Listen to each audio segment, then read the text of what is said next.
જય જિનેન્દ્ર જીતુભાઈ, આજે શુક્રવાર તારીખ 6/8/21 આપણે ચર્ચા 98 ને ગાથા 75 લેશું અને પછી ટાઈમ રહેશે તો 76 પણ લેશું.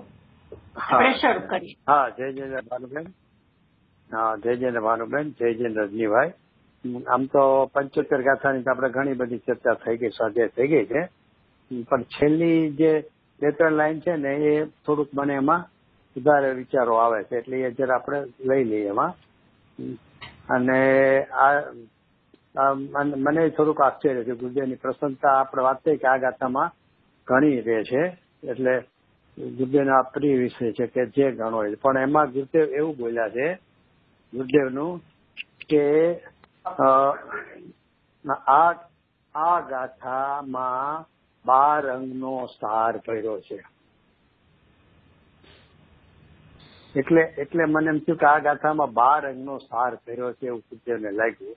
એ સેન્ટેન્સ મેં આજે વાંચ્યું એટલે મને બહુ પ્રસન્નતા થઈ કે આ ગાથામાં એકચ્યુઅલી આ ગાથામાં એમ છે ને કે જ્ઞાનીનો લક્ષણની વાત છે, પણ એમાંથી જ્ઞાનીનો મહિમા સમજાય એવું છે કે જ્ઞાનીની શું સ્થિતિ હોય છે, અને એ પાછું જ્ઞાનીનો મહિમા સમજાવવા માટે હજી 4 ગાથાઓ લેશે ફરીથી. આમ તો નહીં તો 75 ગાથામાં એ વિષય આવી ગયો, કર્તા કર્મપણું છે કે નહીં, કોની હારે, તો કે આ પૂતગલ પરિણામ હારે, એટલે કે દ્રવ્ય કર ભાવ કર નો કર સાથે જ્ઞાનીને કર્તા કર્મપણું છે કે નહીં, એ તો અહીંયા આવી ગયો કે એનો પરબાદ છે, કરતો નથી, માત્ર જાણે છે. અને આનો કુલકુંદાચાર્યમાં એ છે ને કે પરિણામ કર્મ તનું અને નો કર્મનું પરિણામ જે તે ન કરે જે માત્ર જાણે, એટલે કે કરતા કર્મ સંબંધ નથી, આવી ગયું છે. છતાં પણ 76, 77, 78, 79 4 ગાથામાં કરતા કર્મપણું છે કે નહીં, કરતા કર્મપણું છે કે નહીં, એ જુદી જુદી વિવક્ષાથી અત્યારે દિવસે 4 ગાથા મૂકી છે. એટલે આ 5 ગાથાઓ છે ને એ ગુરુદેવ બહુ વિશેષ કહેતા હતા, અને એમાં આ ગાથામાં તો આ રીતે બોલેલા છે. અચ્છા, હવે આમાં આપણે એ બધો વિષય તો આવી ગયો, પણ એમાં છેલ્લું એવું આવે છે, એમ પણ નથી કે ઉદ્ગલ પરિણામ જ્ઞાતાનું વ્યાપ્ય છે, એટલે કે જે આ દ્રવ્ય કર્મ ભાવ કર્મ નો કર્મ છે એ જ્ઞાતાનું વ્યાપ્ય છે, એટલે કે કાર્ય છે, એમ નથી. કેમ? તો કે કારણ કે ઉદ્ગલને અને આત્માને જ્ઞાયક સંબંધનો વ્યવહાર માત્ર હોવા છતાં, કે જો પૂજગલને અને આત્માને જ્ઞાયક સંબંધનો વ્યવહાર માત્ર હોવા છતાં પણ પૂજગલ પરિણામ જેનું નિમિત્ત છે એવું જે જ્ઞાન તે જ જ્ઞાતાનું વ્યાપ્ય છે, એટલે કે કર્મ છે, એટલે કે જ્ઞાતા કરતા અને એનું કાર્ય અથવા કર્મ તો કે જ્ઞાન. એટલે અહીંયા સમજાવવું છે એમ છે કે જ્ઞાતાને જ્ઞાન સાથે કરતા કર્મ સંબંધ છે, પૂજગલ પરિણામ સાથે નથી. હવે અહીંયા જો આપણે સીધી એમ લઈએ કે જ્ઞાન તે જ જ્ઞાતાનું વ્યાપ્ય છે, તો કયું જ્ઞાન, કયા જ્ઞાનની વાત ચાલે એ આપણે સમજી ન શકાય.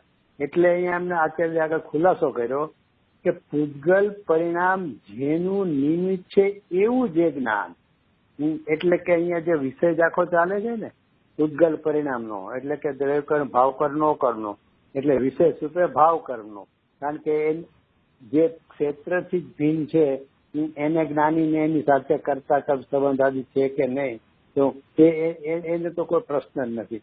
જે એક ક્ષેત્ર વગર રહેલા છે એવા ભાવ કર્મ કે જે ખરેખર નાનાવર્ણિક આદિ 8 કર્મોની જ ઉપજ છે, એનાથી નિપજેલા છે, માટે જે પૂજગલ પરિણામ છે એવા પૂજગલ પરિણામની જેનું નિમિત્ત છે, એ પૂજગલ પરિણામ જેનું નિમિત્ત છે એવું જ્ઞાન. અહીંયા જ્ઞાનના પ્રકારોમાં કયું જ્ઞાન લીધું, તો કે ઓલું જ્ઞાન નહીં, આત્મ પરિણામ જે આગળમાં આવશે, આત્મા પરિણામ પોતાનું વિતરાગી પરિણામ એ નહીં.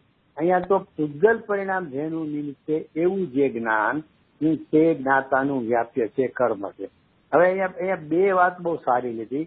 એક તો જ્ઞાયક સંબંધનો વ્યવહાર માત્ર છે, જ્ઞાયક સંબંધનો વ્યવહાર માત્ર છે, અને એમ હોવા છતાં પણ એ પૂજગલ પરિણામ જેનું નિમિત્ત છે.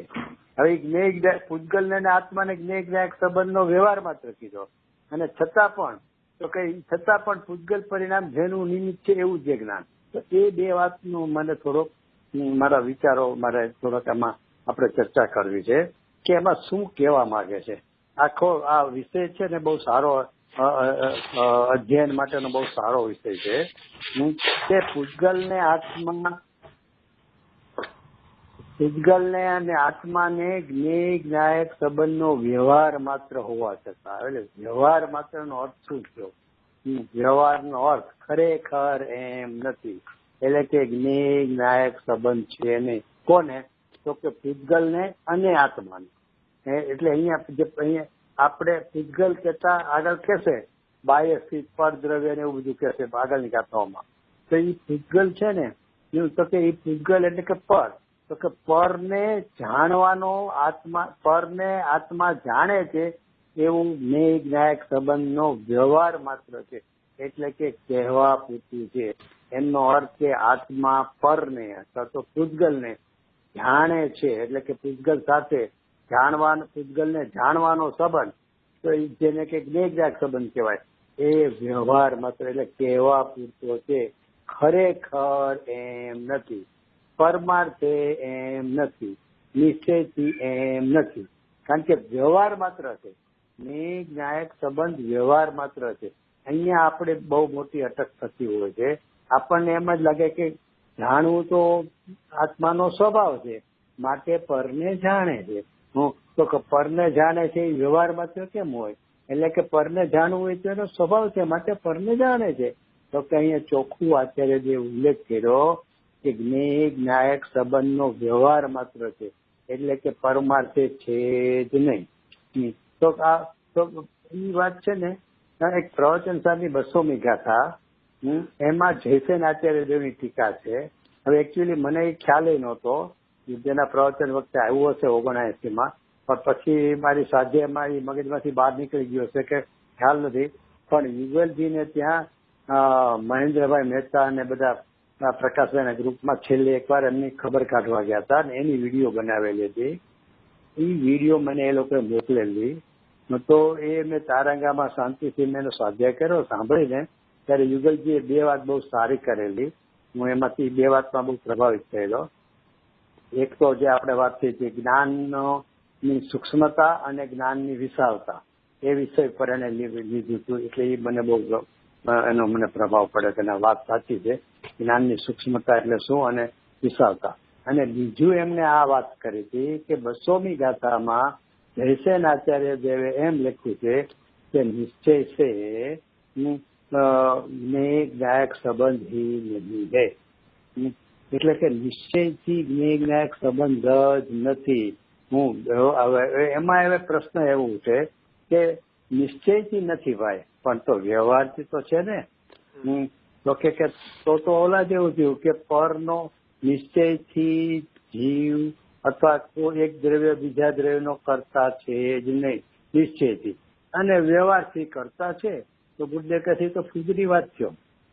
આ ગુરુદેવ વાતમાં એ આવે કે વ્યવહારની વાતમાં આવે, વ્યવહાર ચારિત્રની, કે ધર્મ નથી ને પાછો કે ધર્મ છે, નિશ્ચયથી ધર્મ નથી ને વ્યવહારથી ધર્મ છે, તો કઈ ફૂજરી વાત છે.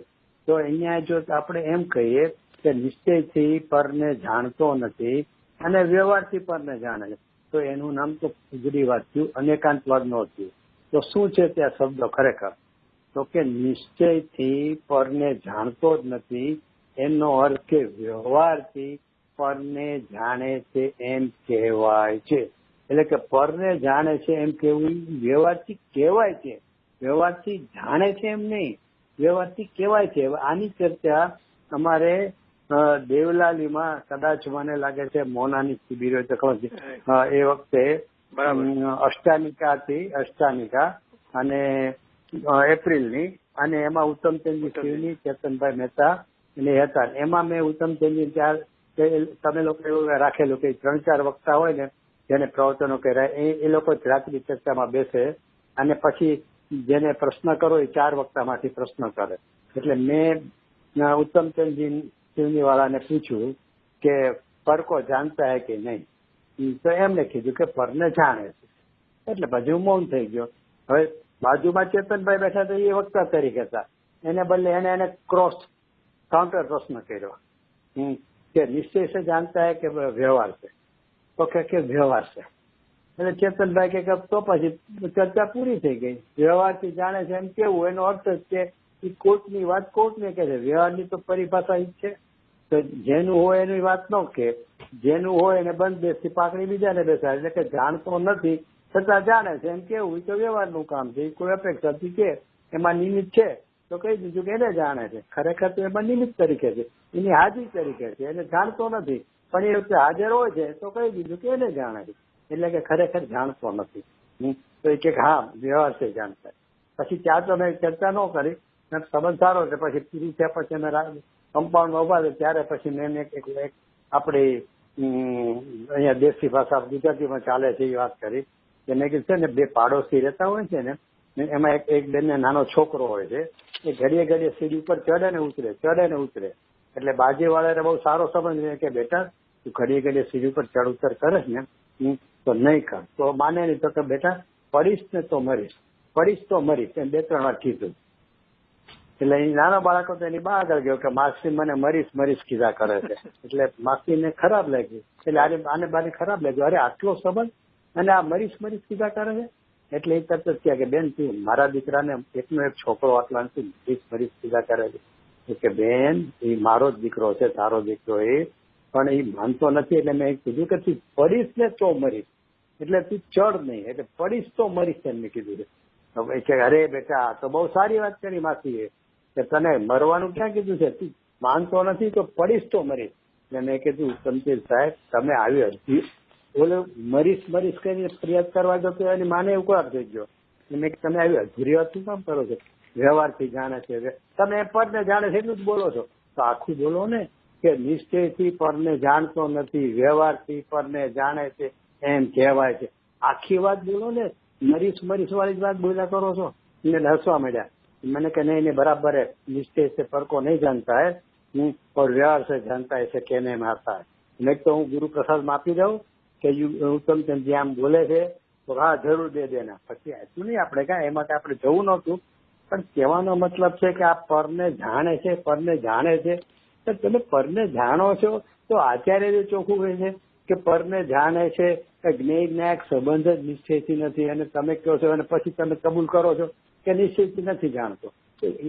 મૂળ વાત કરો ને, નિશ્ચયની જ વાત મૂળ છે, નિશ્ચયથી જાણતો નથી. તો હવે એમાં શું છે કે એમાં કેટલાકની પ્રશ્ન ઉઠે, કારણ કે છે ને આ વાત એની વાત કરી. હવે ગુરુદેવની વાત જોઈએ તો ગુરુદેવ આગળ આપણે 100, 200 કે 500 કે એથી વધારે જે સંશોધન કરે તો ખ્યાલ આવશે. ગુરુદેવના કેટલા હાજી તમને વોટ્સઅપ આવ્યો છે આજે ઉત્તમચંદજીનો, જે આપણે એમણે લઘુ તત્વ સ્પોર્ટમાં જે લખ્યું છે ને શરૂઆતમાં, એમનું જ આખું એક ચેપ્ટર સોપર પ્રકાશક પર છે ને, લઘુ તત્વ સ્પોર્ટમાં એક ચેપ્ટર આખું સોપર પ્રકાશક પર છે. અને લઘુ તત્વ સ્પોર્ટનું શું કહેવાય સંકલન ઉત્તમચંદજીએ કરેલું.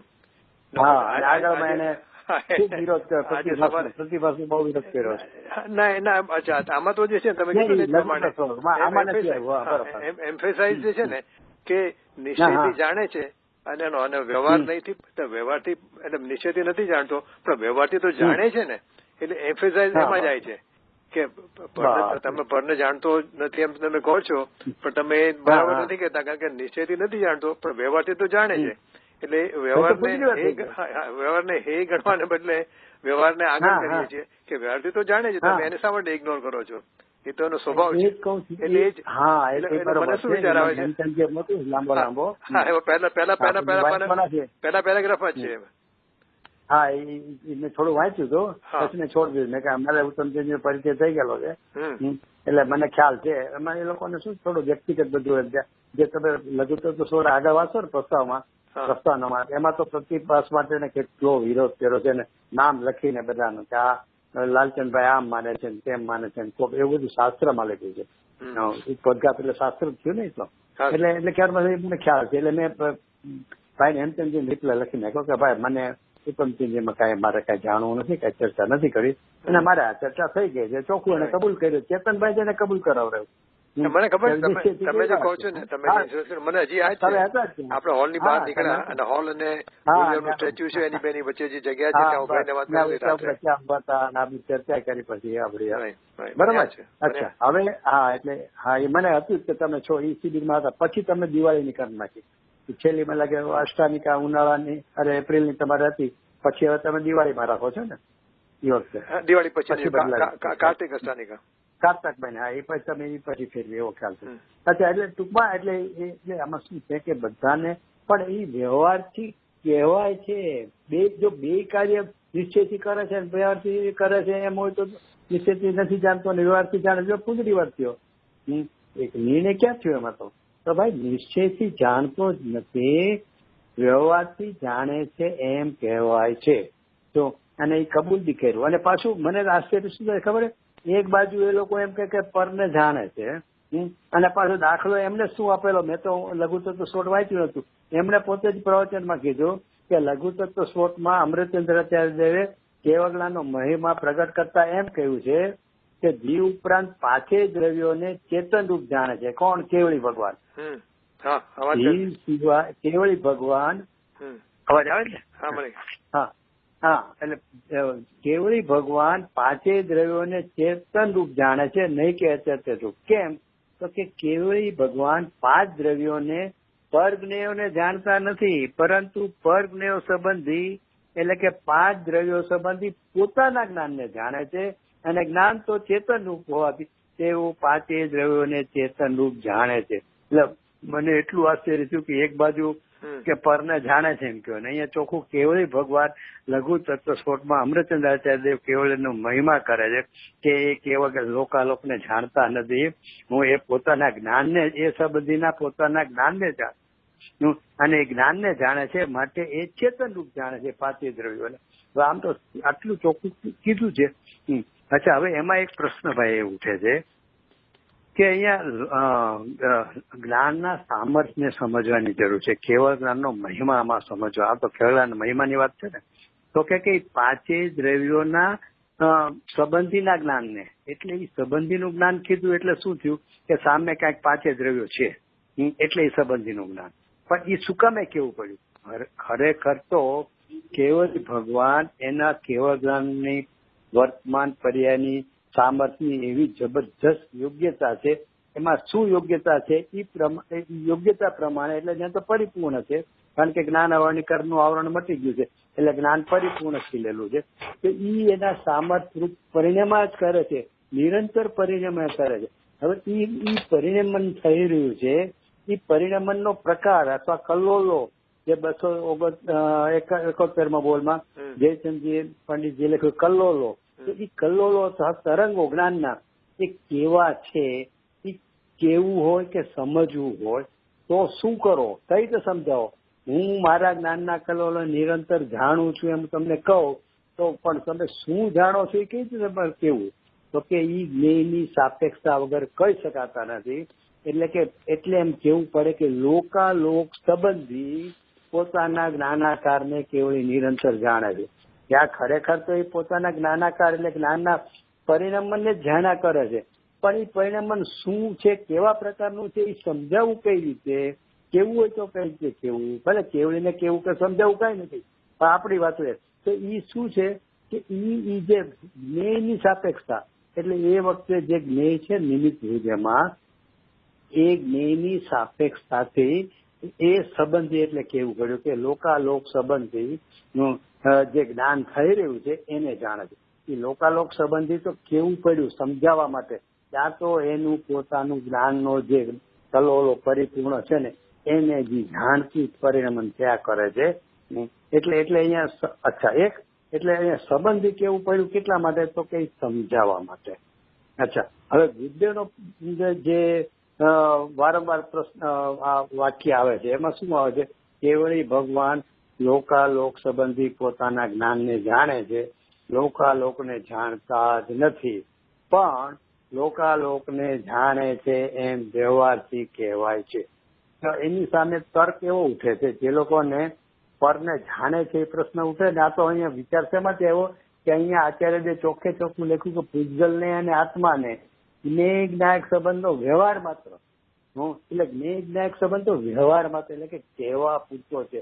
જે માત્ર શબ્દ ઉમેરાનો ને એમાં ઘણું વજન હોય છે કે બીજું કઈ નથી. વ્યવહાર છે એમ ન કહી દઉં. જ્ઞેય જ્ઞાયક સંબંધ વ્યવહાર છે એમને વ્યવહાર માત્ર, એટલે કે બીજું કઈ નથી. એટલે કે જ્ઞેય જ્ઞાયક સંબંધનો વ્યવહાર છે. અહીં જે લીધું ને એમાં તે બધા વિચારો આવ્યા. તો કે ગુરુદેવ જે આ વારંવાર કહે છે તો પ્રશ્ન એ ઉઠે છે તર્ક કે તો લોકાલોક છે નક્કી કોણે કર્યું, સહગ્રહ સ્વરૂપ છે નક્કી કોણે કર્યું. તો એનો જવાબ અત્યારે જે બીજી લીટીમાં આપી દીધો કે પૂજગલ પરિણામ જેનું નિમિત્ત છે એવું જે જ્ઞાન. એટલે અહીંયા ભલે પૂજગલ પરિણામની વાત છે પણ આપણે એમ લેવાનું હવે કે લોકાલોક જેનું નિમિત્ત છે એવું જે કેવળ જ્ઞાન તે જ્ઞાતાનું એટલે કે કેવળ ભગવાનનું વ્યાપ્ય છે. આ જ વાક્યમાંથી એવી વાતનો જવાબ કે નિમિત્ત છે ને હકીકતમાં ભાઈ જયારે જ્ઞાનનું પરિણમન થાય છે ને ત્યારે જ્ઞેયને ખરેખર ભલે જાણતું નથી પણ જે સંબંધી કહીને આપણે જે જ્ઞેય સાપેક્ષતાથી વાત કરીએ છીએ ને તો એનો અર્થ કે ત્યાં એ દ્રવ્યની હાજરી છે એમ સિદ્ધ થઈ ગયું. ત્યારે એમ નથી કહેતા કે કેવળી ભગવાન શિંગડાવાળા ઘોડાને જાણે છે, એવું ક્યાંય નહીં આવે શાસ્ત્રમાં. અને કેવળી ભગવાન ખરેખર જાણતા નથી શિંગડાવાળા ગધેડાને કે શિંગડાવાળા ઘોડાને. કેમ એમ? તો કે ભાઈ એને પ્રસિદ્ધ કરનારું સામે નિમિત્ત હોય ને હોય જ. તો બહારમાં તો ઘોડો શિંગડાવાળો હોય નહીં કે ગધેડો શિંગડાવાળો હોય નહીં. અને કેવળી ભગવાન જો ગધેડાને ઘોડાને શિંગડાવાળો જાણે તો એની પ્રસિદ્ધિ કયો ઘોડો કરશે? બહારમાં તો જીવન ઘોડો હશે જ નહીં. તો એનો અર્થ કે જે ખરેખર નિમિત્તમાં છે પ્રસિદ્ધ કરનારું છે નિમિત્ત એમાં ત્યાં છે તો એની સાપેક્ષાથી એ સંબંધી એમ બોલાય છે.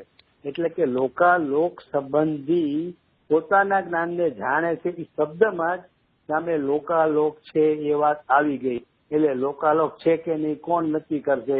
ભગવાન જાણતા નથી લોકાલોકને તો કોણ નક્કી કરશે? તો કે ભાઈ લોકાલોક સંબંધી શબ્દ કીધો ને એનો અર્થ જ એમ થઈ ગયો કે એ જ્ઞાનની પ્રસિદ્ધિ કરનાર લોકાલોક ત્યાં છે. અને એટલે જ અહીંયા કીધું કે નિમિત્ત એ જ્ઞાન પૂજગલ પરિણામ જેનું નિમિત્ત છે એવું જ્ઞાન. એટલે કે જ્ઞાનમાં નિમિત્ત જે છે ને એનું નામ છે જ્ઞેય. એટલે એની હાજરી તો હોય જ છે પણ એને જાણતું નથી. તો એ શું કામ હોય છે? તો કે એ વખતે તમારા જ્ઞાન કલોલો કેવા છે એની પ્રસિદ્ધિ કરવાનું કામ તો કોકને હોવું જોઈએ કે નહીં તો નક્કી કેવી રીતે ઉપાદાન પોતાના કાર્યની કોઈ દિવસ પ્રસિદ્ધિ ન કરે. નિમિત્ત છે ને ઉપાદાનના કાર્યની પ્રસિદ્ધિ કરવા માટે જ હોય છે. એટલે અહીંયા કીધું કે નિમિત્ત પૂજગલ પરિણામ જેનું નિમિત્ત છે એવું જ્ઞાન તે જ્ઞાતાનું વ્યાપ્ય છે. એટલે કે લોકાલોક સંબંધી જે જ્ઞાન થયું તો એ લોકાલોક સંબંધીનું જ્ઞાન એટલે કે લોકાલોક જેમાં નિમિત્ત છે એવું જે કેવળ જ્ઞાન એને ભગવાન જાણે છે. બીજો એનો જવાબ એ કે ખરેખર તો ગુરુદેવ જયારે 100, 200, 500 વાર કહેતા હોય કે લોકાલોકને ખરેખર જાણતો નથી જાણે છે એમ કહેવાનો વ્યવહાર છે ત્યારે આપણે વિચારવું જોઈએ તો ગુરુદેવને નહીં ખબર હોય કે લોકાલોકને કેવળી ભગવાન જાણતા નથી તો પછી લોકાલોક છે કોણ નક્કી કરશે? એ ગુરુદેવને વિચાર આવ્યો હોય? આપણને જ તરકું છો આપણે જ 2-5 વાર સાંભળતા થયા 5-25 વર્ષથી થોડુંક સમજતા થયા કે બોલતા થયા ત્યાં તો આપણને ગુરુદેવની સામે તરકું થવા માંડ્યો કે હા ગુરુદેવ ભલે કે લોકાલોકને કોણ નક્કી કોણ કરશે? એટલે ગુરુદેવને આમાં શું થાય ખબર છે કે મોટા વિદ્વાન એમ કે 200 થી તમે કીધું ને 200 થી 500 વાર આપણે 500 વાર કહીએ કે 500 વાર ગુરુદેવે કહ્યું છે કે પોતાના જ્ઞાનની પર એને જાણે છે લોકાલોક સંબંધી એનો કે પર संबंधी. पर मैं आपको बताऊंगा कि 10,000 टाइम ऐसा कहा है कि पर को जानता है. तो 10,000 बार कहूँ साचू કે 500 વાર કહ્યું સાચું એમ થાય છે. બરોબર છે.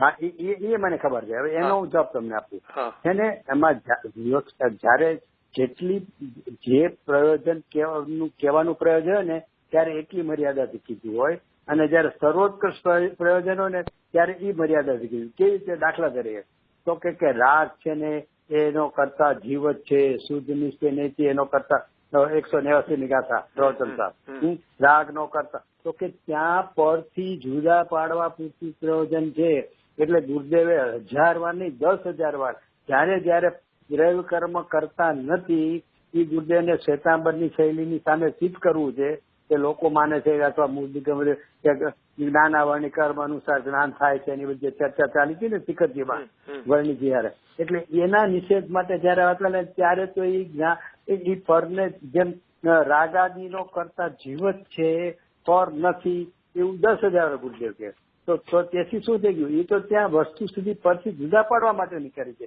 પણ જયારે એને સ્વભાવનું સ્વરૂપની દ્રષ્ટિ કરવી છે, જે અનાદિથી જે કારણસર રેકડો છે એ કારણ મટાડવું છે, ત્યારે 5 વારે ભલે કીધું હોય 10,000 ની સામે, પણ ત્યારે પ્રયોજન ઉત્કૃષ્ટ જે પ્રયોજન છે એ વાત લેવાય ને. આપણે તો મૂળ પ્રયોજન કે અનાદિથી રેકડો છે કેમ એ અટકાવવા માટે, તો ત્યારે એમ ગુરુદેવ કે આ રાગ આદિ છે ને એનો સ્વામી પૂજગલ જ છે, તું એનો જ્ઞાતા છો, તું એનો કરતા નથી. તો તમે શું લેશો?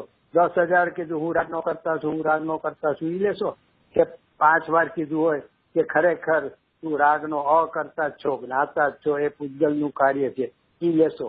અરે ભાઈ, તમારે સંસારથી છૂટવું છે ને. એમ અહીંયા જયારે 10,000 કીધું હોય કે પરને જાણે છે, તો ત્યાં અપેક્ષા બીજી છે, અને પરને જાણતો જ નથી ત્યારે એને સ્વભાવનું જે મૂળ સ્વરૂપ છે અથવા તો ઉપયોગને સ્વસન્મુખ કરવો છે, ઉપયોગને સ્વસન્મુખ કરવાનું પ્રયોજન છે, તો ત્યારે તો એ લેવાય ને કે ગુરુદેવ શું કીધું છે લેવાય કે ગુરુદેવે આ કીધું છે કે પરને જાણતો નથી. અચ્છા, હવે એ જો 10,000 વારનું કહેતા હોય ને તો એની સામે હું તમને ખાલી 5 વારનું ગુરુદેવનું કહું, ખાલી 5 જ વારનું. ગુરુદેવ કહે છે કે એ આ જ્ઞાન પરને લઈને નહીં, આ જે કઈ જ્ઞાન થાય છે એ પરને લઈને નહીં, પરમાંથી આવતું નથી અને પરને ખરેખર જાણતું નથી. એક બીજું વાક્ય, પર સંબંધીનું જ્ઞાન પોતાના ભાવને જાણે એ નિશ્ચય છે, પરને જાણવું કહેવું એ ઉપચારથી વ્યવહાર છે. અને ભગવાનને પણ એમ છે, આ તો નીચલા વાળાની વાત કરી, પણ ભગવાનને પણ એમ છે શું છે કે પરને જાણવું કેવું, લોકાલોકને જાણે છે એમ કેવું એ ઉપચારથી વ્યવહાર છે, નિશ્ચયથી પરને જાણતો જ નથી. અચ્છા, હજી તમને કહું, આ દેવ ગુરુ જણાય છે, ખરેખર તો તે ક્ષણની પોતાની જ્ઞાનની પર્યાય જણાય છે, એના ઠેકાણે આ દેવ ગુરુ જણાય છે એમ માને છે તે, સાંભળજો, દેવ ગુરુ શાસ્ત્ર જણાય છે એમ માને છે તે મિથ્યાત્વ અને અજ્ઞાન છે. શું કીધું? મિથ્યાત્વ ને અજ્ઞાન છે, પરને જાણે છે, માને છે. અચ્છા, હજી કે છે કે પર કા કરતા હૈ વ મિથ્યા દ્રષ્ટિ હૈ, પરને કરે છે, પરનો કરતા પોતાને માને છે, એ તો મિથ્યા દ્રષ્ટિ છે, એ તો સાવ સામાન્ય સહજ વાત છે. પછી ગુરુદેવ કહે છે और पर को जानता हूँ वह भी मिथ्या दृष्टि है. એટલે હવે તમે કહો કે 1000 વાર કીધું છે કે પરને જાણે છે, પણ પરને જાણે છે તું માનીશ ને તો મિથ્યા દ્રષ્ટિ છે. એક જ વાર ભલે ને કીધી, પણ એ તને 1000 વારની વાત ઉપર એમ કહી દીધું કે પરને જાણે છે, એ ભલે મેં 1000 વાર કીધું, પરનો કરતા નથી સિદ્ધ કરવા માટે, પણ ખરેખર જો તું તને પરને જાણા છું એમ માનીશ ને તો તું મિથ્યા દ્રષ્ટિ છો. હવે તારે 1000 વાળી વાત માનવી કે 5 વાર વાળી નક્કી કરવાનું. અચ્છા, દીપ્ચંદજી કાસલીવાલે શું કીધું જ્વેલર્સમાં ખબર છે?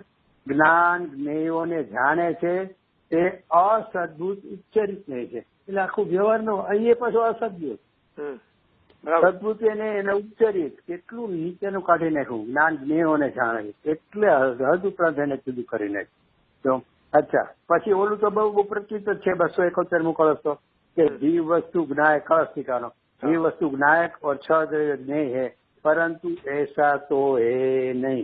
કે લોકો એમ સમજે છે, એમાં એમ લીધું છે કે જ્ઞેય જ્ઞાયક સંબંધ વિશે અનેક ભ્રાંતિ ચલ રહી है. તો કે જીવ વસ્તુ જ્ઞાયક और 6 દ્રવ્ય જ્ઞેય પરંતુ ऐसा है नहीं. જો ભ્રાંતિ છે એમ કીધું. એટલે અને હજી 274ના કળશમાં તો ત્યાં સુધી લીધું व्यवहार मात्र से ज्ञान समस्त ज्ञेय को जानता है, समस्त ज्ञेयों को जानता है, निश्चय से जानता नहीं है. હવે આટલું કે એટલે મને તો એમ થયું કે આ તો 75મી ગાથામાં વિષય લીધો છે કે પૂતગલને અને આત્માને જ્ઞાયક સંબંધનો વ્યવહાર માત્ર છે, અને આવું હોવા છતાં પણ વ્યવહાર માત્ર છે. એવું હોવા છતાં પણ શું છે તો કે એવું હોવા છતાં પણ એ પૂતગલ પરિણામ છે ને એ એના સારા જ્ઞાનમાં નિમિત્ત થાય છે. એટલે ભાઈ નિમિત્તની વ્યાખ્યા ખરેખર શું છે ખબર છે? આપણને નિમિત્ત શબ્દ આવે ને એટલે આપણે કરતા કર્મથી વિચારીએ છીએ કે કરતા હશે કે નહીં હોય. સામાન્ય છે જે લોકો નિમિત્ત કરતા માનતા હોય છે, અને આપણે ગુરુદેવામાં તો સવાલ નથી કે નિમિત્ત અફિઝિક થશે બધા માને છે, આ તો સામાન્ય છે. તો એ ખરેખર નિમિત્તનો અર્થ છે પ્રસિદ્ધિ કરનાર. ઉપાદાન કાર્યની પ્રસિદ્ધિ કરનારનું નામ છે નિમિત્ત. તો એ નિમિત્તની હાજરી જેટલી હોય છે, મફત નથી હોતું. 5 સમવાયમાં 4 કારણો તો ઉપાદાનના છે, એ પર્યાય રૂપ છે. એકે 4 માંથી એકેય પ્રકાર છે ને એ દ્રવ્ય રૂપ નથી, એટલે સ્વભાવે દ્રવ્ય રૂપ નથી. અને એ 4 ઉપાદાન કારણ એટલે કે પોતાના જ કારણ જે પર્યાયથી આપણે વિચાર કરીએ જે ગુણ એ 4 કારણો એ પર્યાય રૂપ જ છે. પણ 5મું કારણ જે અકિંચિત હોવા છતાં પણ 5મું કારણ પણ અવશ્ય હોય છે, અને એ 5 કારણોનું સમવાય એટલે કે ભેગા થવા પણ ત્યારે એ કાર્યનું પરિણમન થાય છે અથવા એ પર્યાયનું પરિણમન થાય છે. એ 5મું કયું તો કે નિમિત્ત. તો શું કામ નિમિત્ત મફતમાં છે અનિવાર્ય પણ તો કે એ પ્રસિદ્ધિ કરનાર છે. એ જે ઉપાદાન કાર્ય 4 કીધા ને એનાથી જે એનું પરિણમન થાય છે ને એ પરિણમનની જાહેરાત કોણ કરશે? ગુરુદેવ એમ કહેશે કે મેં આ બધું પ્રચાર કર્યો, મેં બધાને સમજાવ્યું. લોકો કહેશે કે ગુરુદેવ આપણે તો આટલું સમજાવ્યું અમને. ગુરુદેવ એમ ન કહેવા બેસે. એટલે ઉપાદાન કોઈ દિવસ પોતાની પ્રસિદ્ધિ ન કરે. ઉપાદાનનું કાર્ય પ્રસિદ્ધિ કરવાનું નથી, ઉપાદાનનું કાર્ય પરિણમવાનું છે, અને પ્રસિદ્ધિ કરવાનું કાર્ય નિમિત્તનું છે. એટલે એમ કે લોકાલોકને જાણતો નથી તો લોકાલોકને કોણ? તો એના લોકાલોક સંબંધી પોતાના જ્ઞાનને જાણે છે. એ સંબંધી શબ્દથી એમ કેવું કે સામે લોકાલોક નિમિત્ત છે, અને એ નિમિત્તનું કામ એ જ્ઞાનની પ્રસિદ્ધિ કરવાનું છે, કેવળ જ્ઞાનની. કે કેવળ જ્ઞાનના કલોલો કેવા છે તો કે આ લોકાલોક કે છે કે અમારા સંબંધીના છે. એટલે નિમિત્તનું કામ પ્રસિદ્ધિ કરવાનું. 2 વાત અહીંયા લઈ લીધી. એટલે મને છે ને આ બંને વાત ઉપર એટલે બહુ આજે વિચાર હતા કે આપણે સ્વાધ્યાય કરીએ. અચ્છા, અને હજી એક તમને કહી દઉં, એક જ મિનિટ. હજી લોકાલોકને કોણે નક્કી કર્યું? લોકાલોકને જાણતા નથી તો કોણે નક્કી કર્યું કે 6 દેશર બ્લોક છે? એવો પ્રશ્ન ઉઠે, બરોબર છે? ચાલો તો એનો આપણે કરીએ કે આપણે નિમિત્ત છે, લોકાલોક છે, એ બધું ભૂલી જાઓ. પણ એ કેવળ જ્ઞાનનું સામર્થ્ય પરિપૂર્ણ છે, એ પરિપૂર્ણપણે પરિણમે છે, અને એને જ્ઞાન જાણે છે, બરોબર? પરિપૂર્ણતા એટલે પોતાને અને પોતાસીમાં સમસ્તને, એટલે કે લોક ને અલોક બધું આવી ગયું. એ બધું એટલે ભલે લોક ને અલોક નું તમે લક્ષ છોડી દો, એ પોતાના જ્ઞાનને જાણે છે. હવે એ જ્ઞાન અનુસાર દિવ્ય ધ્વનિ હોય છે કે નહીં? દિવ્ય ધ્વનિ છે એ કેવળ જ્ઞાનની અનુસારીણી છે. અને એ દિવ્ય ધ્વનિએ શું કીધું કે 6 દેવ સ્વરૂપ લોક છે. એ 6 દેવ સ્વરૂપ લોક છે એમ દિવ્ય ધ્વનિએ કીધું. તો એ કોને અનુસરીને કીધું? કે કેવળી ભગવાનના જ્ઞાન અનુસાર. તો એનો અર્થ કે કેવળી ભગવાનના જ્ઞાનમાં 6 દેવ સ્વરૂપ લોક છે, એ ઠીક થઈ ગયું. ભલે કેવળી ભગવાન 6 દેવ સ્વરૂપ લોકને જાણતા નથી તો પણ એના જ્ઞાનમાં જે પરિપૂર્ણ જાણવા પણ આવ્યું, એમાં જે કાંઈ છે એ બધું જાણવા પણ આવી ગયું, અને એની પ્રસિદ્ધિ કેવા દિવ્ય ધ્વનિ કરી. તો કોણે નક્કી કર્યું ને કોણ કહેશે એ પ્રશ્ન નથી ઉઠતો. ના બોલો, શું કહેતા? ના, તમે જે આપતા એક જ કોમેન્ટ કે નિમિત્ત સિવાયના 4 દ્રવ્યો 4 સમવાય છે એમાં તમે પર્યાય રૂપ કીધા, તો નિમિત્ત પણ પર્યાય રૂપ જ આવશે ને એમાં? હા, નિમિત્ત પર્યાય. હા, એટલે એવું નથી કે 4 પર્યાય રૂપ છે. હા, એટલે 5 ખુલાસો કર્યો. આજે 5 સમવાય છે ને, 5 સમવાય એમાં ફૂલચંદજીએ જૈન સિદ્ધાંત શીખવાનો બહુ સારો, જૈન તત્વ મીમાંસામાં ચેપ્ટર લીધું છે, આખું બહુ સારું લીધું છે. એમાં એમને કીધું કે પર્યાયનું પરિણમન ક્યારે થાય? પર્યાયનું પરિણમન તો કે પર્યાયના 5 કારણો ભેગા થયા કરે. આપણે 5 સમવાય બોલીએ છીએ ને, એ તો અભ્રંશ છે. 5 સમવાય 5ના ભેગા થવું, પણ કોના 5ના ભેગા થવું? તો એનું મૂળ નામ શું છે? 5 હેતુઓ કા સમવાય, 5 કારણોના સમવાય. એનું હેડિંગ છે નામ, પણ શાસ્ત્ર પ્રચલિત છે 5 સમવાય. પણ એ સમવાય તો ભેગા થવાનો રસ્તો થાય છે.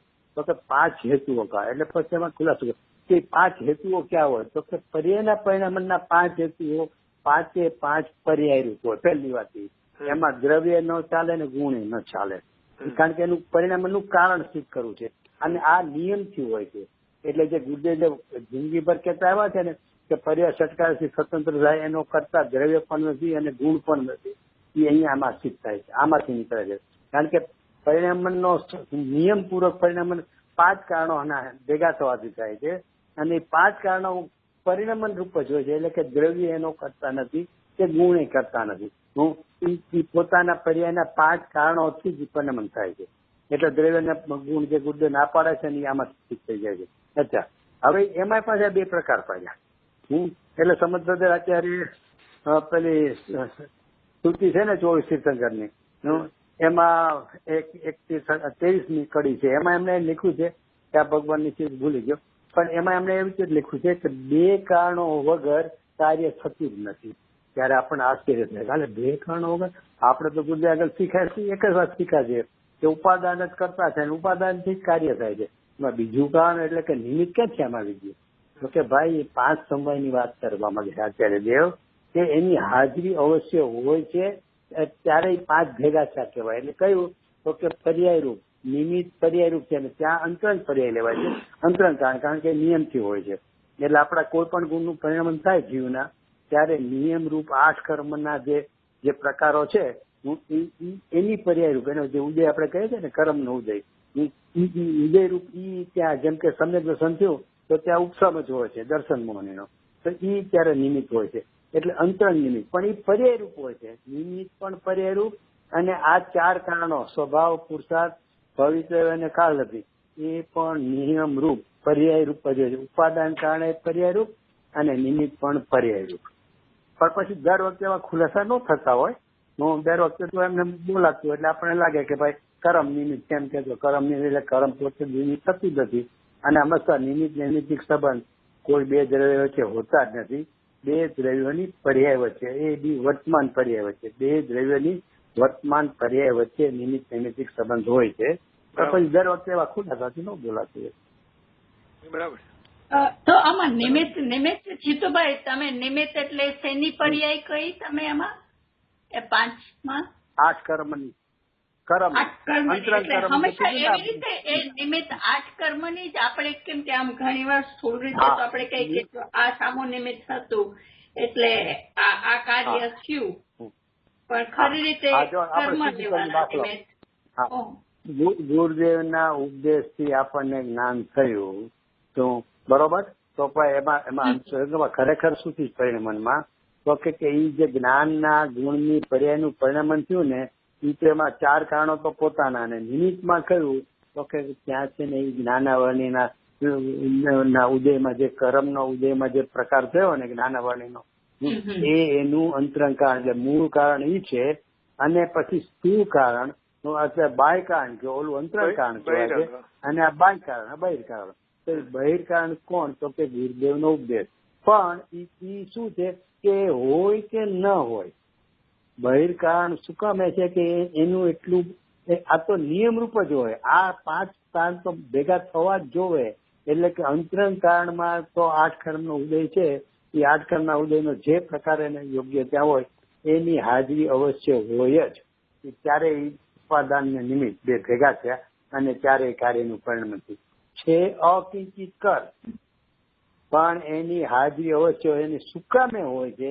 તો કે એ ઓલા જે 4 કારણ અને આ પોતે ભેગું થઈને 5 કારણથી જે પરિણામ થયું ને એની પ્રસિદ્ધિ કોણ કરશે? કે શું ઉપાદાનમાં કારણ થયું, શું કાર્ય થયું ઉપાદાનમાં, તો કે એની પ્રસિદ્ધિ કરનાર એ જે 5મું કારણ નિમિત્ત છે ને એ એટલા માટે હોય છે કે એને પ્રસિદ્ધિનું કામ એને કરવાનું હોય છે. ઓલા 4એમાં કાંઈ એને કરતાપણાથી કાંઈ કરવાનું નથી હોતું. એટલે અકિંચિત કરશે એમ જ ગુરુદેવ કહેતા હતા. કહેવાનું કામ જ નહીં. એટલે અહીંયા પુરુષાર્થમાં પોતાના વીર્ય ગુણની પર્યાય લેવાની, તમે કીધું આ બધી પર્યાયો. હા, નહીં એટલે તમારે કયા ગુણની પર્યાયના પરિણામનો વિચાર કરવો છે? માની લો કે સમ્યક દર્શનના પર્યાયના પરિણામનો અત્યારે મારે વિચાર કરવો છે. મને અત્યારે આ સમય વિચારતો છે, બરોબર? હવે મને સમ્યક દર્શન થાય છે બીજે સમયે, ત્યારે શું થાય છે તો કે એની પર્યાયગત યોગ્યતા જે હતી તેની કે મિથ્યાત્વ ટળીને સમ્યક થવાની, એટલે કે ભવ્યપણાની, મોક્ષ જવાની પાત્રતાની જે યોગ્યતા હતી ને એ મારો સ્વભાવ છે. ત્રિકાળી સ્વભાવ કારણ નથી, ત્રિકાળી સ્વભાવ કારણ નથી. વર્તમાનમાં જે એટલે જે પર્યાયગત સ્વભાવ છે ને અનાદિનત પડેલી એક એક સમયની પર્યાયગત યોગ્યતા પડેલી હોય છે એને સ્વભાવ કહેવાય છે. કારણ કે એને ઉત્પાદ્ય ત્યારે નથી, જયારે એનો સ્વકાળ આવે છે, પરિણમન થાય છે ને ત્યારે એ ઉત્પાદ્ય રૂપમાં પરિણમે છે. એટલે એને કહેવાય છે પર્યાયગત યોગ્યતા. પર્યાયગત એટલે શું? પર્યાય સંબંધી. પર્યાય સંબંધીની જે યોગ્યતા છે ને એનું નામ છે સ્વભાવ. પર્યાય સંબંધીની યોગ્યતા એટલે સિમ્પલ તમને કહું, દહીં છે ને દહીંમાં માખણ થવાની યોગ્યતા છે. તો માખણ તો પર્યાય છે ને, જયારે માખણ પણ થશે તો એ દહીંની એક અવસ્થા જ છે. એટલે માખણ છે એને શું કહેવાય? દહીં છે ત્યારે માખણ શું છે તો કે દહીંમાં માખણની પર્યાયગત યોગ્યતા છે, એટલે કે પર્યાય સંબંધીની યોગ્યતા છે. હવે એનો જયારે સ્વકાળ આવે છે ત્યારે દહીંમાંથી જે પર્યાયગત માખણ રૂપ યોગ્યતા પડી છે ને એ યોગ્યતા પરિણામ રૂપ પરિણમી જશે. કારણ કે પર્યાયગત છે, દ્રવ્યગત નથી, એટલે કે ત્રિકાળી સ્વભાવ નથી, પર્યાયગત છે, એ સ્વભાવ કહેવાય. અને એ વખતે પુરુષાર્થ એટલે વીર્ય ગુણ નહીં, કારણ કે એ આમાં આ 5 કારણો જે છે એમાં એક નિમિત્ત છે અને બાકીના 4 કારણો છે ને એક જ ગુણની, જે ગુણની પર્યાયની આપણે વિચાર કરીએ ને એ ગુણના 4 કારણો હોય. એટલે સમ્યક દર્શનની વાત છે ને તો શ્રદ્ધા ગુણ સંબંધીના 4 કારણો હોય. તો એ 4 પ્રકારો શ્રદ્ધા ગુણ સંબંધીના હોય. એટલે અહીંયા વીર્ય કહેશું ને, પુરુષાર્થ કહેશું ને તે વીર્ય ગુણની પર્યાય નહીં ચાલે અહીંયા. કારણ કે એક ગુણની પર્યાય બીજા ગુણના કાર્યમાં સહાય કરીને અને બાધા કઈ નથી. એક ગુણની પર્યાય બીજા ગુણ, આ 5 સમયની વાત ચાલે છે. 5 સમય એટલે કે પર્યાયના પરિણમનનું નિશ્ચય કારણ. આ કારણોથી જ, આ 5 કારણો ભેગા થવાથી એ પર્યાય એ સમયે પરિણમન થાય છે.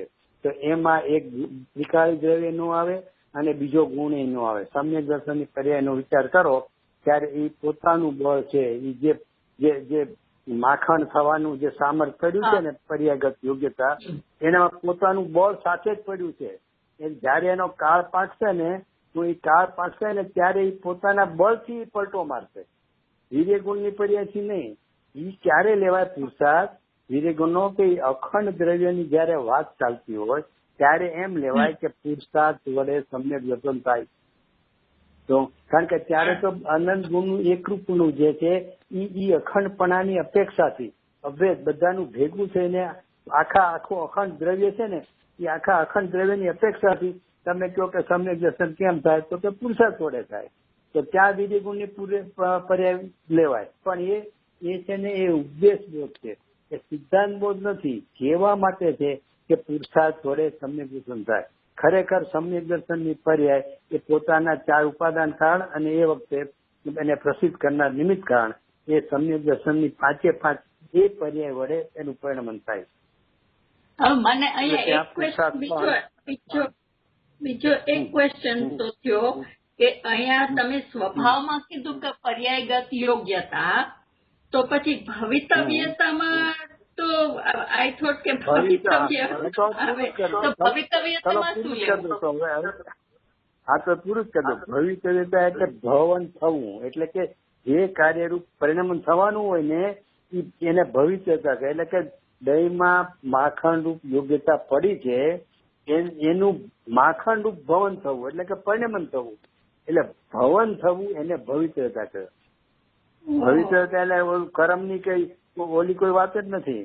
ભવિતવ્યતા એટલે કે આપણું નસીબ હશે કે આમ એવી કોઈ વાત જ નથી. ભવિતવ્યતા એટલે ભવન થવું, પર્યાયનું પરિણમન થવું એને ભવિતવ્યતા કહેવાય. અને ક્યારે થાય છે એ સમજી લો. કાળ લબ્ધિમાં એટલો બધો ગોટાળો છે એટલે આપણે એમ થાય કે કાળ લબ્ધિ પ્રમાણે થોડું હોય પુરુષાર્થ કરે ત્યારે કાર્ય થાય. કાળ લબ્ધિ ની સામું જોવાય તો એક જ કાળ લબ્ધિ શબ્દ છે ને એમને હા કાળ છે પર્યાયનો સ્વકાળ છે, એને કાળ લબ્ધિ કહે છે.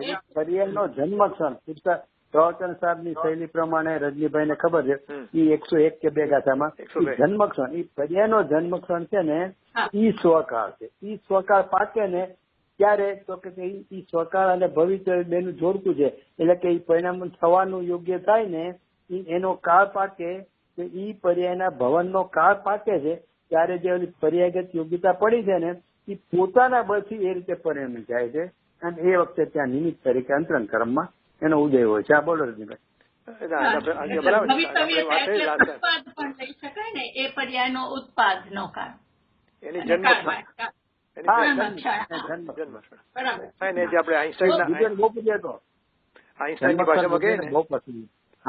આઈન્સ્ટાઈનની ભાષામાં કહીએ ને તો ઇઝ અ ટાઈમ ડિમેન્શન. એની દરેક વસ્તુને જે ડિમેન્શન હોય ને એમાં એક ટાઈમ નામની ડિમેન્શન હોય, એટલે ટાઈમ ડિમેન્શન નહોતી પહોંચી જતી.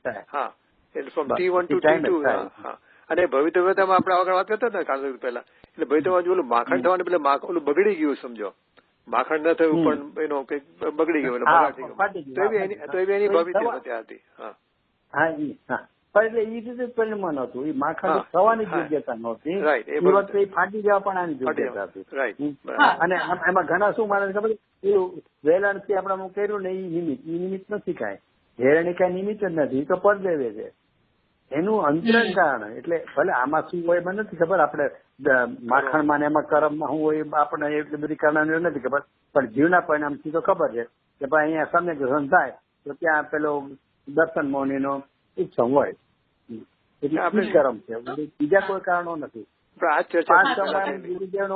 ગુરુદેવે ઉપદેશ કર્યો એમ ન આવે. 5 સમવાય નો નિમિત્ત લ્યો ને તો એ નિમિત્તમાં હું ગુરુદેવ નો ઉપદેશ સમ્યક દર્શનમાં નિમિત્ત કારણ, એટલે કે નિમિત્ત 5 સમયમાં તો એ નિમિત્ત ન આવે. પછી તમે બાય નિમિત્ત તરીકે લેવું હોય તો લ્યો, પણ એ નિયમરૂપ હોતું નથી.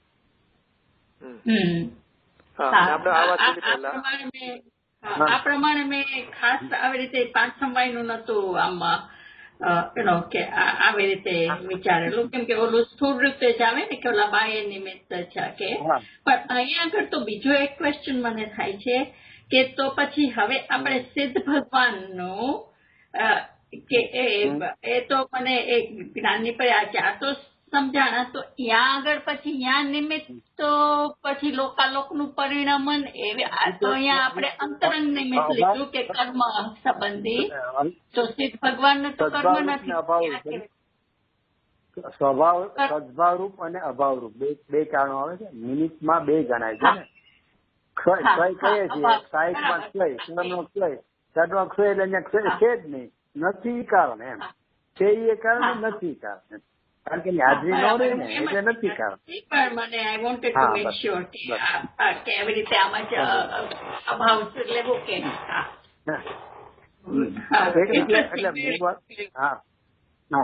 એટલે રજનીભાઈ, હું તો એ મારું શું કહેવું છે કે અહીંયા આચાર્ય જેવે 75 વીઘા ગુદ્દે છે ને 12 અંગનો સાર ભરી દીધો, 75 વીઘામાં આ વાત નાખી દીધી કે એમ પણ નથી કે પૂજગલ પરિણામ જ્ઞાતાનું વાક્ય છે.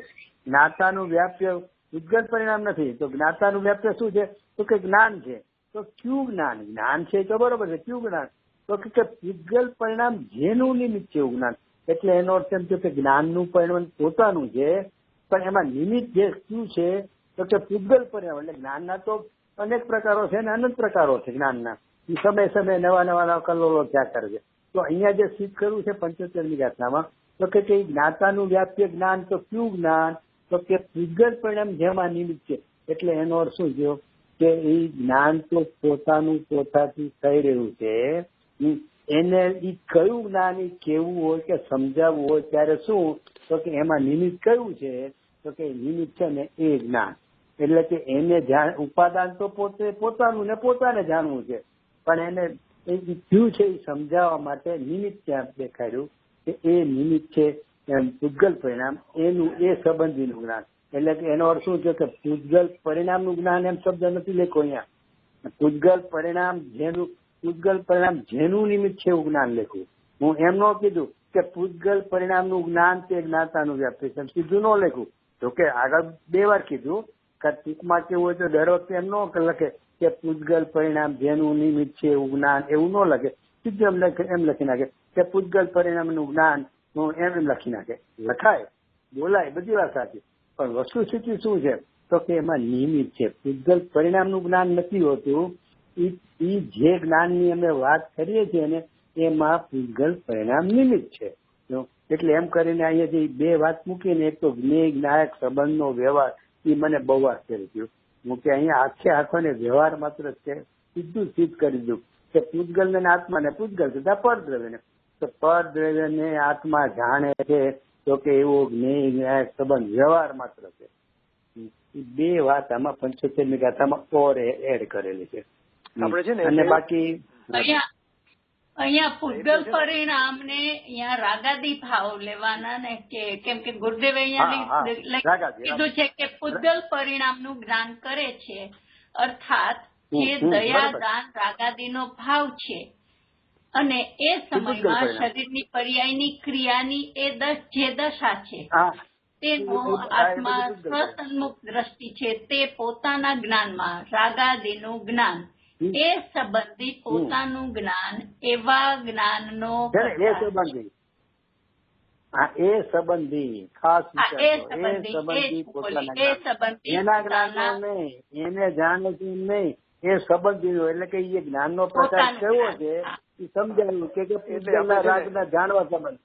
એ સંબંધી નો આપણે કરવાનો કે એ સંબંધી એટલે જે જ્ઞાનની પર્યાય થાય છે ને, જે જ્ઞાન એને આઈડેન્ટિફાય, એનું આઈડેન્ટિફાયર છે. આઈડેન્ટિફાય કરવા માટે એને આઈડેન્ટિફાય શું કરવું કે આ મને કોનું જ્ઞાન થયું, એ તો એ આઈડેન્ટિફાય કરવા માટે એ નિમિત્ત આગળ આવે છે. દર્શન કરતા તો સિમંદર ભગવાન સંબંધીનું મને જ્ઞાન છે, કે શાંતિનાથ ભગવાન સંબંધી છે, કે પદ્મ ભગવાન, ત્રણ અહીંયા મૂર્તિ છે અમારે, બરોબર ને. તો એ આઈડેન્ટિફાય કેવી કર્યું કે મારો જ્ઞાનનો કલોલ છે, જ્ઞાનનો પરિણામ છે, એનો પ્રકાર શું છે, હું તો એને જ જાણું છું. કોને કે મારા જ્ઞાનના પરિણામ, એ સમયે મારા જ્ઞાનનું જે પરિણામ એને હું જાણું છું. પણ એ શું છે તો એ કોણ કહેશે, એ તો પોતે તો કહેશે નહીં.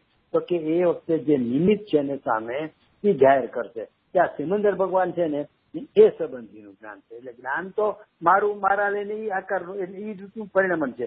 પણ એ પરિણામનો પ્રકાર જાહેરાત કોણ કરશે તો કે સિમંદર ભગવાન કરશે, બીજી સમયે તો કે શાંતિનાથ ભગવાન કરશે, બીજે સમયે તો કે પદ્મપ્રભુ ભગવાન કરશે. એટલે આઈડેન્ટિફાય કરવા માટે જ્ઞાનના કલ્લોલો નિરંતર થયા કરે છે, એને જ્ઞાન જાણતું પરિણમે છે. એનો પ્રકાર સમજાવવા માટે એ પરની સાપેક્ષતાથી કહેવાય છે કે પર સંબંધીનું જ્ઞાન. પછી દર વખતે લાંબુ ન કહેવું હોય તો કે પરનું જ્ઞાન. એટલે પરનું જ્ઞાન તમને નવાઈ લાગશે જો બહુ માર કરશો ને, તો ગુરુદેવના પ્રવચનમાં એ કંઈક વાત આવે ને તો આમ બોલે ને પછી કે એ ખરેખર તો વ્યવહારથી છે. હું એમ પાછું ખેતી પર એ નહીં બોલે હારો, વ્યવહારથી હારો ખુલાસો કરતા જાય કે વાત એવી ચાલતી એમાં કઈ નહીં તો જરૂર ન હોય તોય બુદ્ધે કે એમ કીધું ને, હું કે રાગ ને જાણતી જ્ઞાન, આમ તો કે રાગ સંબંધી, ઓલું રાગ ને જાણવું તો કેવું તો વ્યવહાર છે. એવા બુદ્ધના કેટલી જગ્યાએ ખુલાસાઓ છે. પણ એ શું છે કે એટલા શોર્ટ હોય છે ને ત્યાં વિષય નથી હોતો, એટલે તમારા મગજમાં પકડાય હું અને હાઇલાઇટ થાય ને તો ખ્યાલ કે ઓહો બુદ્ધ વારંવાર ચિંતા કરે કે પરને નથી જાણતું, પર સંબંધીનું પોતાનું જ્ઞાન છે, એને જ જ્ઞાન જાણતું પરિણામે છે. પણ એ દર વખતે પકડાય આપણને. અને બીજું શું છે કે આપણા અભિપ્રાયમાં જો ન હોય તો એ વાત આપણને બહુ હાઇલાઇટ ન થાય. આપણે પરને જાણે છે, જાણવું મારો સ્વભાવ છે, એ વાત પર આપણે આગળ હાલતા હોય તો ગુરુદેવના આવા સેન્ટેન્સ વચ્ચે વચ્ચે કોઈ આવી જાય ને તો એ આપણને પકડવા ન આવે. જીતુ મારે છે ને અત્યારે પર્સનલ સ્વાધ્યાયમાં સેટિકાની ગાથા ચાલે છે. તો સેટિકાની ગાથામાં અમૃતચંદ્રાચાર્ય પણ કહ્યું છે અને ગુરુ ગુરુદેવ પણ ડગલે ને પગલે કહેતા જાય છે. મારે અંડરલાઈન કરું છું તો એસપીપી બધે આવે છે. અને મેં તમને એ કહી દઉં, એમાંથી એક બે પ્રવચનો જીકેડીએમાં લીધા છે ગુરુપાલ દ્રષ્ટિમાનમાં. કારણ કે મને શેતિકાના પ્રવચનો બહુ જ ગમે છે. એટલા મસ્ત એને બોલો 100 સ્વામી સંબંધે કાઢી નાખ્યો. જ્ઞાયક એટલે એના માટે કહેવાનો કોઈ શબ્દ જ નથી. ખડી છે નાયક તો નાયક જ છે બસ. હા, ખડી તો ખડી છે, ખડીની ખડી છે કે એ કાંઈ નહીં નાયક સંબંધે કાઢે. આ ખરેખર ભાઈ આ ગુરુદેવ જો નોત ને તો શું સ્થિતિ હોય. મને તો આ 5 ગાથામાં જ વિચાર આવે છે. એટલે કાલે પેલા ભાઈ પૂછાતા ને આનું આમ છે કે નહીં ને બોલો અહીંયા કર્મ ને કરે છે જાણે છે શું લેવું. 5 ગાથામાં ભાઈ ક્યાંય ભાવ કર્મ ને યાદ નથી કર્યો, રાગ ને યાદ નથી કર્યો, પૂતગલ પરિણામ કર્યા કર્યું છે. એ ગુરુદેવ સિવાય કોની દેહ નથી. વિચાર તો કરો. કારણ કે 2 આચાર્યોએ જ્યાં રાગ શબ્દ કે ભાવ કર્મ શબ્દ જ વાપરો ન હોય અને ગુરુદેવ 5 ગાથામાં 75 થી 79 માં બધામાં એ પૂતગલ પરિણામ એટલે ક્યાં હતું કે ભાવ કર્મ. એ ભાવ કર્મ છે એ કાઢે કોણ? અને શબ્દોથી તો આપડી તો કોઈ આખી જિંદગી વહી જાય ને તો એ ખબર ન પડે કે આ શબ્દમાં ભાવ કર્મ ક્યાંય છે. એટલે એ તો ચમત્કાર છે. લખેલું છે કે અર્થાત જે દયા દાન રાગાદીનો ભાવ છે. ગુરુદેવ ને આચાર્ય ક્યાં ટીકામાં ક્યાં સમયસામાં ક્યાં લખ્યું? 5 ગાથામાં 5 ગાથામાં ક્યાંય નથી. એટલે એ ગુરુદેવનો મહિમા, એટલે હું ગુરુદેવનો મહિમા સમજાવવા માંગુ છું ભાનુબેન કે આપણે ભાગ્યશાળી છે કે આવા મહાપુરુષ આપણને મળ્યા. મારી જેમાં છે નહીં તો આનો અર્થ કોણ કાઢી દેતા આપણને? અહીંયા ભાવ કર્મ લેવાનું છે. ભાવ કર્મ. અચ્છા, બીજી વાત શું છે ખબર છે? અમને વિચાર આવ્યો કે આ 5 ગાથા છે ને એ શું કહેવા માંગે છે? તો કે આપણે ખાલી જ્ઞાનીની વાત કરી કે જ્ઞાનીનું લક્ષણ આ છે ને જ્ઞાની આનો કરતા છે આનો અકર્તા છે ને બધે. પણ એમ કહીને શું કેવું છે? એમ કહીને છે ને જ્ઞાનીનો તો મહિમા સમજાવ્યો છે, પણ એમ કહીને પોતાના જ્ઞાનનો મહિમા એને સમજાવ્યો છે ગુરુદેવે કે હું આવો છો, કેવો છો? તો કઈ જે જ્ઞાની છે આનો જ્ઞાનીનો મહિમા તને કહેશો ને કે હા જ્ઞાની એનો કરતા નથી, ભોગતા નથી. 4 ગાથા જે છે ને રજનીભાઈ, એમાં 2 ભાગ પાડી નાખ્યા છે. એકમાં રાગ દ્વેષ મોહાદી લીધું ને એકમાં સુખ 2 ગાથામાં, અને બીજી 2 ગાથામાં ભોગતા પણ લીધું, સુખ દુઃખ હર્ષો ખાદીનું. તો એમ કરીને 2 સુકામે કીધું કહી દો 2 મિનિટ કહી દો હાલો એ ગાથામાં લેવું હતું.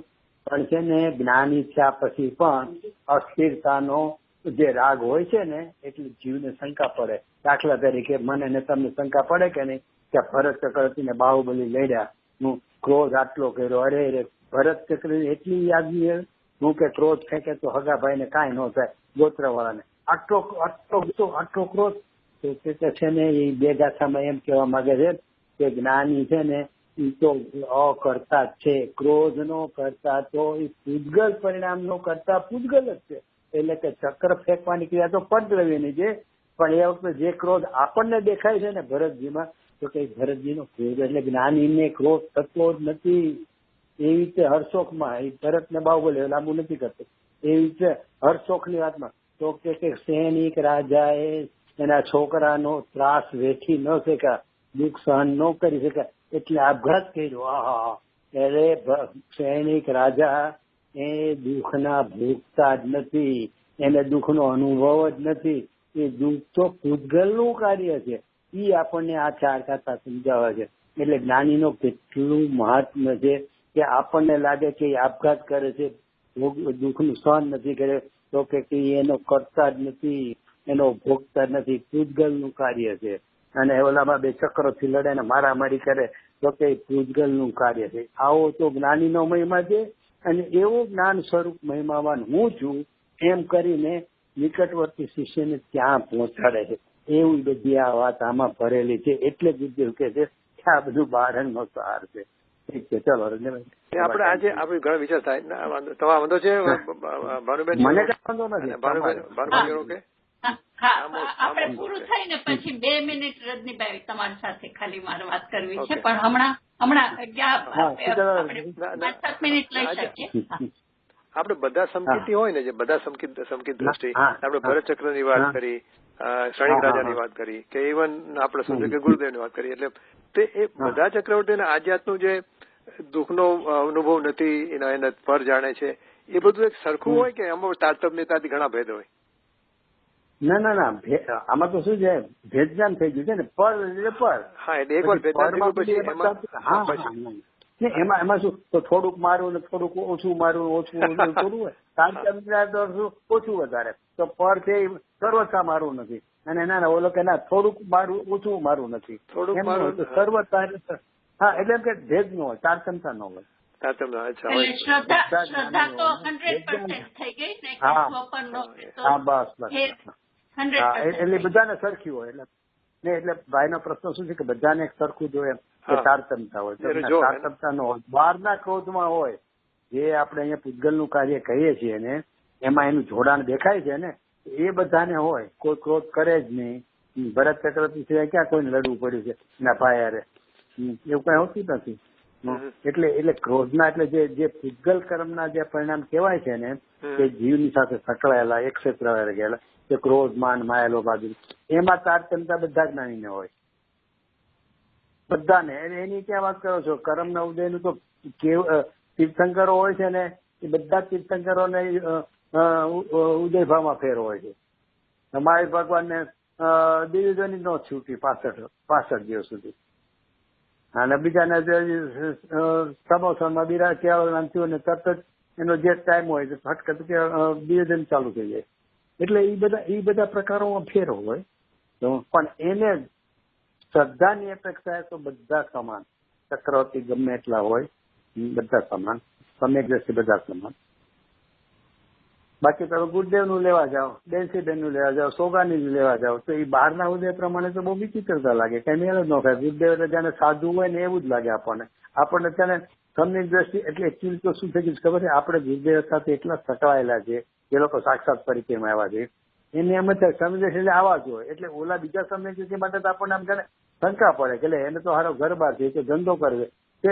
મારી યાર તત્વની વાતચીત કરતા કરતા કે હે ભાઈ ઓલા રિલાયન્સ નો શું ભાવ આવ્યો? મેં કીધું હું આ મહાપુરુષ જેવા એને ચર્ચા કરું છું તત્વજ્ઞાનની. લોકો એને સમજે છે કે હું માનું ન માનું પતિની વાત. અને મારી તત્વ ચર્ચા કરતા કરતા વચ્ચે ઓલાને કે પેલા શું આવ્યો રિલાયન્સ ક્યાં શું ભાવ આવ્યો? આપણને શંકા પડી જાય. હે આવું હોય પણ ભાઈ આપણે ગુરુદેવને સમ્યક જોયા જાણે એમ કીધું કે બધા સમ્યક વિશે આવા જોઈએ બધા. એવું નથી. શ્રદ્ધામાં જ હોય. બાકી ચારિત્રમાં તો મિથ્યા દ્રષ્ટિની કરતા સારો લાગે એવા હોય. એટલા બધા ત્યાગી મનકસાઈ બધા એટલો બધો પ્રકાર હોય. સેવા ભાવ યા છે. આ સમ્યક દ્રષ્ટિ કોઈની સામું ન જોવે. ભાઈ કોઈ બાજુમાં મરતું હોય તો મરે ને જે થતું હોય થાય એવો પ્રકાર હોય. અને ઓલો બીજો હોય મિથ્યા દ્રષ્ટિ તો એના માટે તન મન ધનથી દિને રાતની સેવા કરતો હોય. બારને ઓ ઈ ધર્માત્મા છે આને કોઈ માને જ નહીં ધર્માત્મા.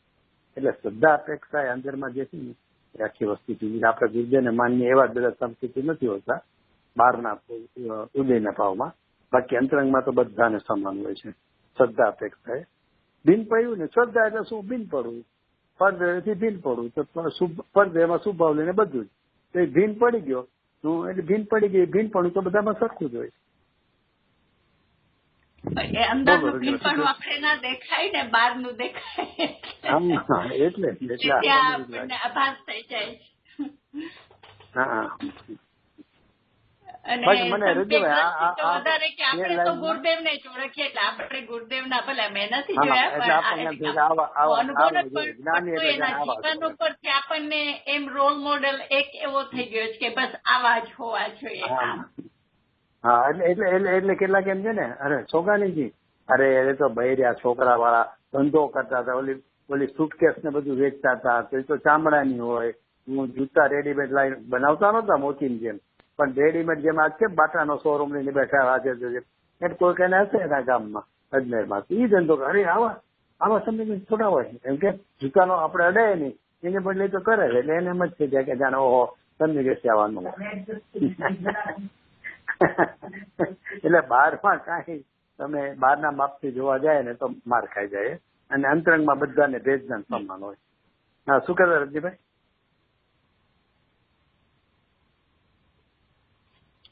હેલો રજનીભાઈ. સોરી મેં મ્યુટ કરેલો. સોરી મેં મ્યુટ કરેલો. એટલે આપણે દુનિયાના લોકોને આપણે બે ભાગ પાડીએ કે શુભથી ધર્મ થાય માનનારા મોટા ભાગનો વર્ગ 99% અને શુભથી ધર્મ ના થાય આપણે કાંજી સ્વામીમાં ગુરુદેવમાં.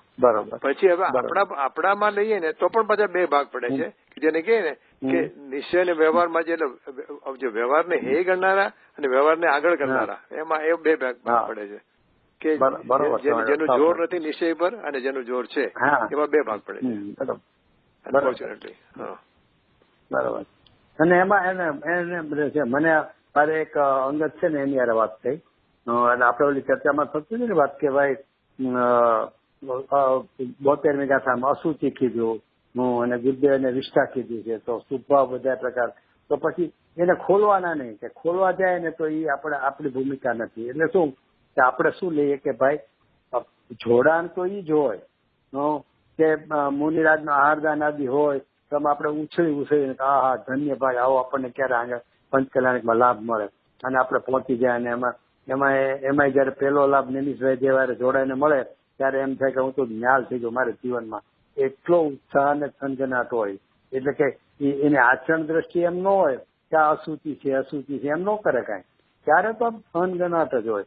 પણ એ જે એનો વિચાર મંથન જયારે કરે છે ને ત્યારે વિચાર મંથનમાં એ જે નિર્ણય કરવા બેસે છે ને ત્યાં એ લે છે કે તે કેમ હોય ભલો જે સંસારમાં દાખલ કરે. કુંતુદાચાર્યને કેવું પડ્યું. તો એનો અર્થ એ છે ને એ ગમે એવો ઉત્કૃષ્ટ રાગ હોય પણ ભાઈ એ સંસારમાં દાખલ કરનારો છે. એટલે અભિપ્રાય દ્રષ્ટિએ વિચારે ને ત્યારે આ સૂચિને જડપણું ને એવું લે. આચરણ અપેક્ષાએ તો એ થનગનાટ ની હોય જ ન હોય તો એ મુમુક્ષુ જ નથી. એ બોલી વાત તો બહુ વાંચી રહી ગઈ આ આત્માર્થીની ને પ્રયોગ કરવા વાળાની. પણ એને એટલે કહેવાનો મતલબ છે કેટલાક ને એવું કેમ લાગે અરે ફોડ પાડીને ન કહેવાય. ગુરુદેવ તો મહાપુરુષ છે. ગુરુદેવ મહાપુરુષ છે તો ગુરુદેવ જે વાત કરી એને આ હાઇલાઇટ કરવી જોઈએ કે કોઈ પણ પ્રકારનો શુભ ભાવ હોય તો એ અશુચિ છે. અને અશુચિને ગુરુદેવ નિષ્ઠા કીધું. અશુચિમાં બધું જ આવી જાય. એટલે શુભભાવમાં અનાદિકાળથી શુભભાવમાં જ પોતાપણું માનીને બેઠો છે. શુભભાવમાં જ લાભ બુદ્ધિ માનીને બેઠો છે. એ તો મિથ્યાત્વનું કારણ છે. મિથ્યાત્વ એટલે શું છે? બીજું કઈ થોડું છે કે શુભ ભાવને ભલો જાણો, શુભ ભાવને પોતાનો જાણો, શુભ ભાવનો કરતા જાણો. એ શુભ ભાવમાં જે અટકીને ઉભો છે એનેથી છોડાવવાની વાત છે. એટલે એ છોડાવવા માટે તો તમને ઉત્કર્ષ જે શુભ ભાવ હોય ને કે જેમાં ઊંડે તમને રજાતું હોય. દાખલા તરીકે ગુરુદેવના આહારદાનનો આપણને લાભ મળ્યો તો એમાં તો કેમ આપણે અશુચિ લેવાય? અરે ભાઈ લાભ લેતી વખતે તો નાચતા કૂદતા લાભ લેવાનો હોય ને પછી 2 દિવસ એનો પાવર રહે કે હા મને ગુરુદેવનો લાભ મળ્યો. પણ વિચારણામાં એને વિચાર જ્ઞાનમાં નિર્ણય કરવાનો છે કે એમાં એને હારે રાખવાનો છે કે ના આવો શુભ ગુરુદેવના આહારદાનનો શુભ એ તો ભલો ગણવાનો. બાકીના બધા શુભાવને અશુચિમાં ગણવાનો. તો કુલકુલાચાર્ય 72 સૂત્ર ગાથામાં કે ભેદ નથી પડ્યા કે આ આશ્રવ ને એના 2 પ્રકાર એમાં શુભભાવ ને એમાં શુભભાવમાં આટલો શુભભાવ ભલો અને આટલો અશુભાવ અશુચિ એવું ક્યાં નથી આવતું શાસ્ત્રમાં કે. તો એનો અર્થ શું છે કે આપણે જે શુભભાવમાં ઊંચા પ્રકારના શુભભાવમાં આપણને વધારે તાલાવેલી રહેતી હોય અંદરમાં એમ રહેતું હોય કે આનેથી મારો ન્યાલ થઈ જશે એવો જે ભાવ રહેતા હોય એ શુભભાવનો નિષેધ હોય. એટલે એને અશુચિ કહેવાય. એટલે એમાં મૂંઝાવાય નહીં કે આને આમ કહેવાતું હશે કે નહીં. હું કઉ છું ગુરુદેવ શું કરતા ખબર છે? અરે ભગવાનના સમોસણમાં જઈ તું ઘૂઘરા બાંધી હીરા માણેકના થાળ લઈ અને તું આરતી ઉતારે તારો એક ભાવ ઘટશે નહીં. પછી હું બોલે ખબર છે? એ ભાવ વધશે. કેમ? તો કે એમાં લાભ બુદ્ધિ માની છે કે આ ભગવાનની ભક્તિ હું આવી કરું છું એટલે મારું કલ્યાણ થઈ ગયું, મારા ભાવ ઘટી જશે. એવી માન્યતા અને શુભ ભાવથી લાભ માન્યો કે તારો ભાવ વધશે એમ કહેવાય કે ઉત્કર્ષમાં ઉત્કર્ષ શુભ ભાવ ભગવાનની આરતી સાક્ષાત શંકર ભગવાનની આરતી ઉતારવીને ભગવાન સામે નાચવું એવો ઉત્કર્ષ શુભ ભાવ એમાંય પણ ગુરુદેવ વાત કે તારો ભાવ વધશે. તો એટલે એમ શું કે એ વાત હાઇલાઇટ કરવા જેવી છે. એ મહાપુરુષની કે આપણે એવી વાત એવા ન બોલાય, એ અશુચિ છે એમ ન બોલાય. હા એ શું ન બોલાય કે તમે જયારે ઉભા થઈ નાચવા જતા હો ભગવાન આગળ ત્યારે એમ નો કે હે ભાઈ તું હું ભગવાન આગળ નાચવા જશે એ તો અશુચિ છે એમ ન હોય. આચરણમાં નિષેધ ન હોય. આચરણમાં તો આવો ઉત્કર્ષ શુભભાવ હોય ને એમાં પ્રોત્સાહન હોય પોતાનું આચરણમાં. પણ નિર્ણયમાં શું હોય તો કે નિર્ણયમાં આ અશુચિ છે, જળ છે, દુઃખ છે, દુઃખના કારણો છે, વજ્યઘાતક છે, મારો ઘાત કરનાર છે. ત્યારે તો તમે જુદા પડી શકશો. નહીં તો તમારે શુભભાવ કરતા કરતા જ મોક્ષ બીજા જેવું જ થયું. જો શુભભાવને ભલો માની શુભભાવનો નિષેધ ન કરાય તો એનો અર્થ એમ થયો કે તમારે સુખથી જ લાભ માનવો છે, સુખથી ધર્મ માનવો છે. એટલે એમ ન હોય. નિર્ણયની અપેક્ષા એ પરસ્પર ચર્ચા કરતા હોય કે પ્રવચન બી કરતા હોય ત્યારે બી નિર્ણય શું કરવો એ અપેક્ષા એ કે ને ત્યારે કહી શકે કે ભાઈ તમે મુનિ આહારદાનનો લાભ લેતા હો તો ઉત્કર્ષ ગુરુદેવનો લાભ લેતા સમોસણમાં કહેતા એ બધા શુભભાવો હોય છે. એ મુમુક્ષુ ભૂમિકામાં એને એટલી પ્રસન્નતાપૂર્વક કરતો હોય છે અને હોયા વગર રહે નહીં અને હોવો પણ જોવે. એની ભૂમિકામાં એવો ભાવ તો હોવો જ જોવે. બૈરા છોકરામાં આટલો કરો છો તો આમાં તો કેટલો હોવો જોઈએ. એ બધી વાત મૂકે પછી કે પણ છે શું તો કે એની વસ્તુ સ્થિતિ આ છે કે એ શુભભાવ છે ને એ સંસારમાં દાખલ કરે છે. તને સંસારથી મુક્તિ અપાવતો નથી. એમ કરીને એનો નિષેધ, અભિપ્રેત નિષેધ આવવો જ જોવે, કેવો બી જોવે, એવું છે. ઓકે, હવે નેક્સ્ટ ફ્રાઈડે 13th. હવે નેક્સ્ટ ફ્રાઈડે કાલ સવારે આવી જશે. અને પાછો કોન્ટેક્ટ મારીશ એ પેલા કઈ